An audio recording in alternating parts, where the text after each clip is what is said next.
Previously, we worked on this workflow where we created some output, but it is not all complete. We're kind of done with this. However, here's the problem is, if we go on a high map, what I want to do, I want to create my restriction map as well. So for example, if I want to encapsulate and says player cannot go over mountains or other things, I want to create this map. It's not hard to do, but again, it's need to be done.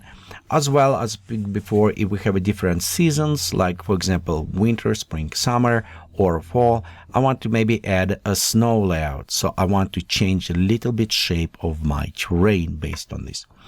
And to do this, we actually start using flow control. So before we jump into flow control, let's look how it's work. Example right here, we have the switch. And let's go create maybe couple different colors. Okay, we'll set this one maybe to red. Okay, and let's go set this one color to green. I think that will work. Okay, and we'll just connect both them to our switch. So what switch does, it does not influence or change input parameter at all. Instead, it is based on input value. We have it on right here. It will make it select switch between 1 and 2. That's what we actually want to do. We don't want necessarily influence or modifying any input information. So let's go in parameter and we'll go to just create integer and connect to this point. Let's lock to preview. And right now you notice it is selecting our first generator. So we go inside and we'll switch this parameter to 1. Now it's selecting to our green. So let's go switch parameter 10.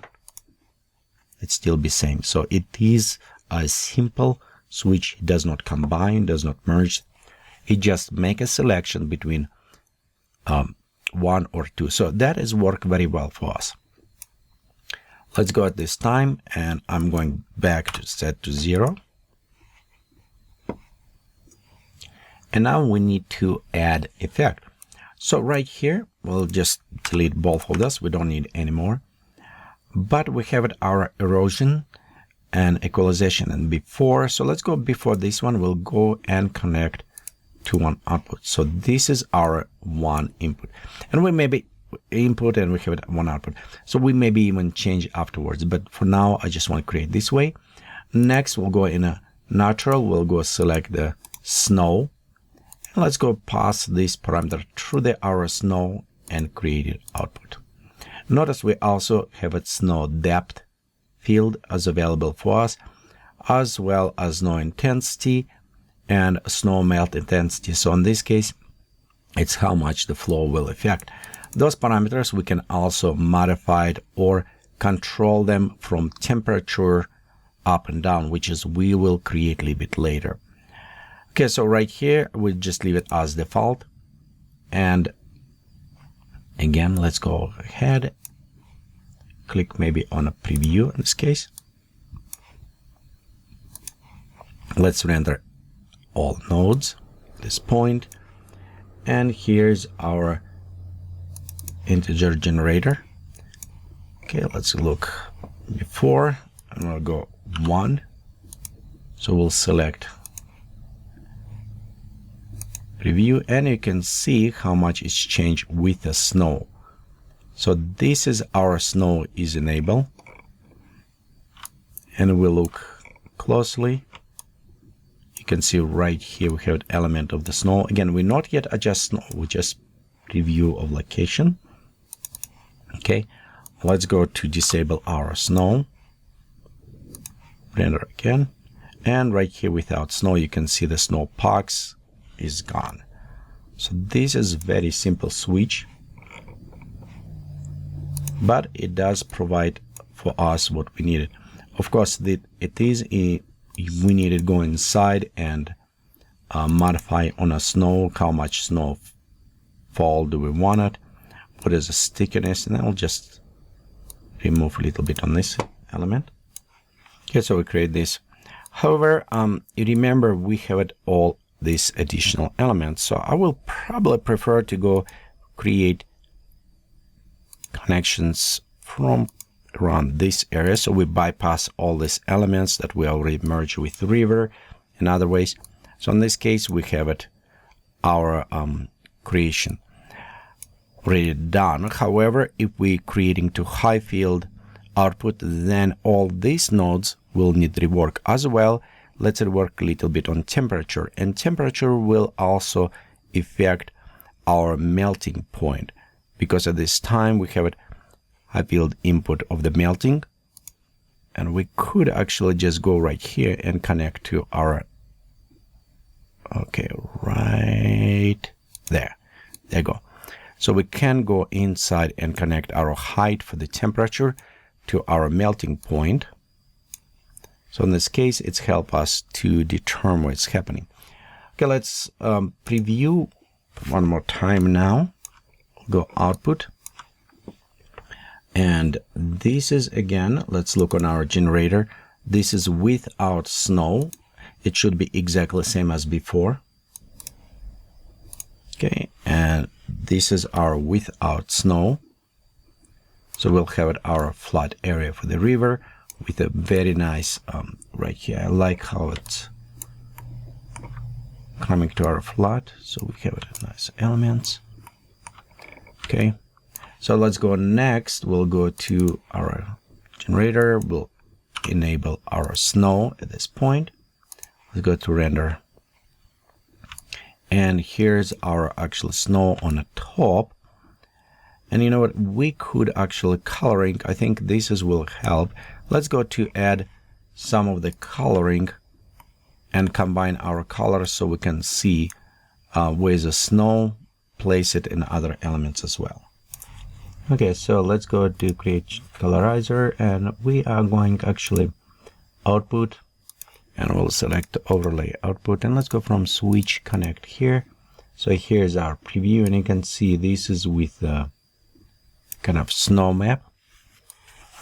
To preview this a little bit better, where there was snow map, we want probably add some coloring to this so we can see what's going. And right here we have a snow depth. Let's go create another color. So we'll go generate. We'll create new color generated, and let's go add white. So this will be our snow. Okay, and we'll get just a snow depth mask to this. Okay, a little bit on a coloring because it's a white, and we can see how it's going. I want a little bit modify from there so we can go adjust. And snowfall, let's create less snowfall. Okay, and the snow melt because it will melt on the bottom maybe right here, and the stickiness. So yeah, it does not stick that much, so we'll just set this default. And I'm just looking on a map, and you can modify those as you want it. Okay, so in color generation we have it the coloring, but right here notice it is actually on the top. I want to create on a kind of above. For this one we'll go selector. Let's add color selector. Okay, and color selector will help us to color range white. Okay, and I notice right here we don't actually have it that much color selected from our snow depth, and the reason is why, because we reduce some of this snow depth fallout. Okay, we could go inside and look preview and adjust, like for example snow follow more, increase some stickiness. Okay, let's go to color generated this one. Okay, let's go to disable this.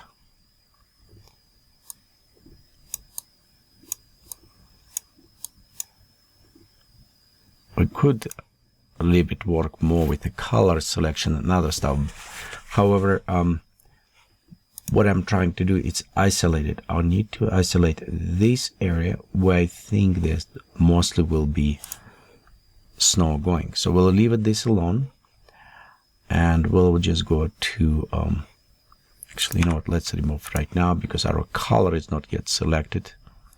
We'll go connect mask input. This is our snow input. Let's go to lock this,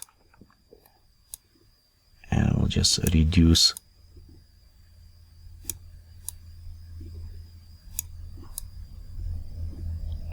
around that area. And again, I'm just previewing where the snowing going. Problem is, if we add at this point inverter, if I want to create a coloring, problem with inverters become all white, so we need isolated. But what I want to do, this is a hills on top where I want to display snow, but it is a lot of snow, too much down, and of course our intensity going from the high field. So let's go just for now disable this one.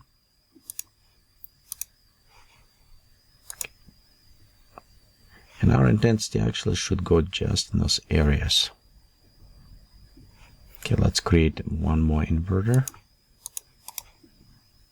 and we'll pass this snow height through our inverter for intensity, snow intensity, where it's going. There you go. Now it's a little bit better.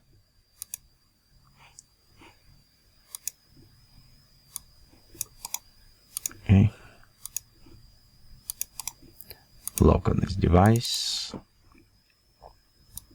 And we'll just a little bit applying. So again, preview. I don't know if it's snow intensity work as well.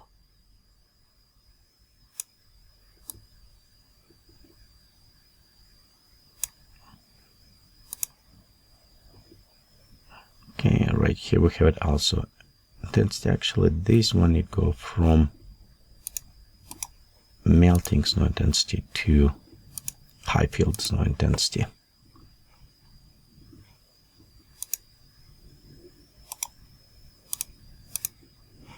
Okay, that is a little bit better. And right this point we can actually going to now selector, select colors.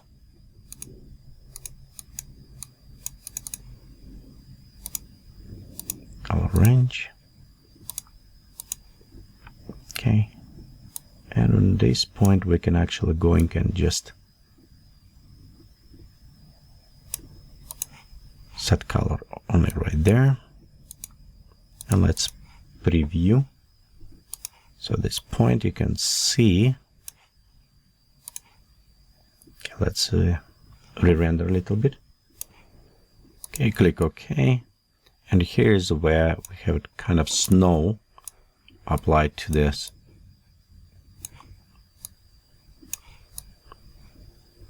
Top of mountains where I want it. Of course, right there, this is another snow, and this is more snow fallout going, and we need to work on this. But overall, what I'm looking right now is isolating and creating map just for this kind of glacier. Actually, it's almost need to be inverse because I don't think snow will be right on those areas. So let's go back right here, and we'll just for now let's bypass device for now.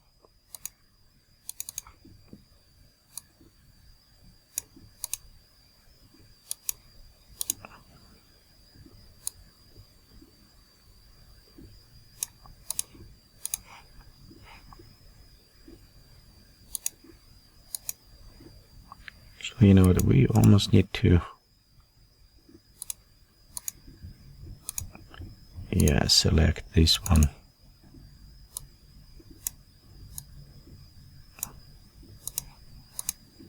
Because we don't necessarily need that. Bypass, right here is a snow. We need amplify because it's work this way, it's correct. And going this way. So let's override. Preview one more time. So right here, this is actually more accurate of the snow location. So we just needed only amplify a little bit of that elements. Okay, so let's just delete those ones. And in our color generator, we needed use a filter. Let's go use our amplifying. Okay, and actually this is a number, so we needed high field from here.